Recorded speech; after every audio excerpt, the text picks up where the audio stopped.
Hey, what's up guys? It's Eli, and the video today is I'm going to show you some entries to get to that crucifix position. The crucifix is a powerful position. I made a couple videos on it before about submissions from the crucifix.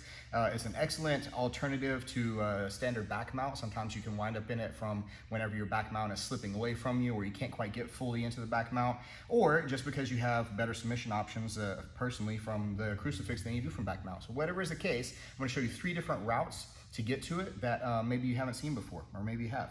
So first one is kind of the basic. Whenever you think about crucifix entries, you usually think about them like from a turtled up opponent. If Alex is here and he's kind of in this turtle position this way, then what I want to look to do, there's different ways I can ride this position, but I like typically to start out here like this, kind of at a back quadrant. I'm blocking his knee with my knee. I'm looking to block his hip on this side over here with my elbow, and I'm looking to get this kind of a seat belt. Now I got to be careful about reaching in too deep because I might get rolled and he might reverse the position.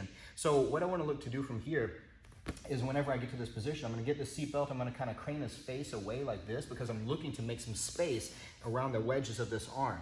The next thing I'm going to do is I'm going to pick this knee up off the ground. I'm going to put it back here in the flank by his ribs here like this, up on his thigh. So I'm going to slide down his thigh with my shin, and that's going to push that arm out a little bit. So now I want to take advantage of that as soon as possible. So I'm going to take my stretched out leg here, and I'm going to hook inside that way.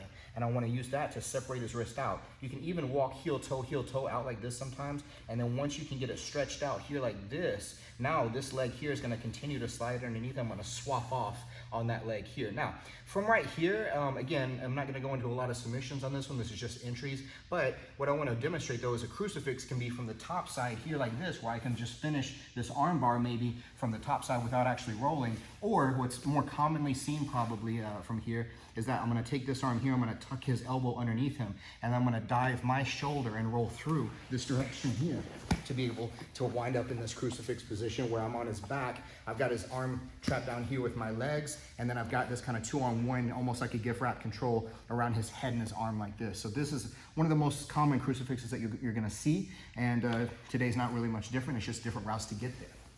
This next one here is off of the Kimura trap. The Kimura trap is a powerful hold that makes you and your opponent kind of like have to both be tethered around this Kimura configuration or this double wrist lock.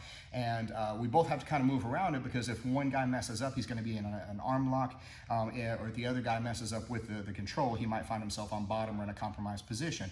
Now, a place where this is commonly used from, and I like this a whole lot, is off of if he's passing and I can get a hold of that double wrist lock configuration. So like if Alex is pushing my leg to pass over here like this, I'm going to frame up here, I'm going to frame down here on his forearm, and then as he's driving in, I'm going to slip through and I'm going to get this position here. Now, as I do that, I may use this to re-guard on him, but if he's really pushing through, I may use it to bridge him over. But also sometimes I'll go here and then he'll set the weight back because he doesn't want me to bridge him over, right? So now I'm kind of anchored at this point. So I'm going to spin my legs around here like this, right? And I would like, if I catch here, to topple him over and take his back. But sometimes he falls shallow like this. This is not a good back take position for me here. But what it is good for is for me to reach over, hook there, and now I have this nice configuration for this crucifix again, right? So let's look at that one more time. And what's happening here is I start this Kimura from the bottom position. He knows I can roll him if he drives the weight over anymore, so he sets the weight back. I spin this way here. I'm going to knock him over. He's a bit shallow, so I reach this leg over. I always want to kind of lead with the heel inside here like this, scrape his arm away, and then get my leg configuration. I've got the Kimura trap figure over here, and then if I need to switch back to this, I can. Look for all my good submissions off of this position here. This next one has become one of my favorite ones, one of my favorite crucifix entries lately, because I've been playing with a lot of Cradle stuff, and so this one really lends itself to that position. So if Alex is down here and he's in this kind of position like this, I've managed somehow, and we're not going to go over the details of how I got here, but I managed to bunch him up facing away from me, and I've got this cradle position kind of locked in like this. Now from this cradle position, if I want to take his back, it's kind of tricky because he's blocking me out on this side. So I want to slide my knee down, I want to post the foot up, and I'm going to pick him up to the seated position. And it's possible sometimes when I do this, I can get this foot around on the inside. Now I can take his back. But what also happens sometimes is Alex posts this leg, this arm out rather, and it kind of blocks my route to get that secondary hook inside. So instead of just stepping over his arm, I'm actually gonna use the leg that's posted behind him to slide through this pocket right here while maintaining this cradle on this side. So I'm gonna slide that leg through here this way, hooking his arm. And I don't like to let go of the cradle right away because I still have the crucifix, but I also have the leg involved here. So if Alex wants to try to fight out of this position, it's very awkward, it's very difficult for him. And I can still look for finishes off of this just with my legs for the arm over there.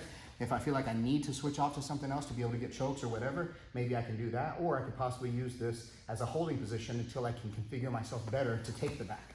So those are 3 of my favorite ways these days to really find that crucifix. It pops up really nicely whenever you're in some of those positions because the way the guy's responding. So sometimes whenever you can't fully get to the back, the crucifix is available. Or sometimes whenever he's defending too tight over here one place, he's gonna leave something else open. And that's really a good principle to use to find that crucifix configuration. Again, if you wanna see more submissions and everything and finishes from it, look at another video of mine.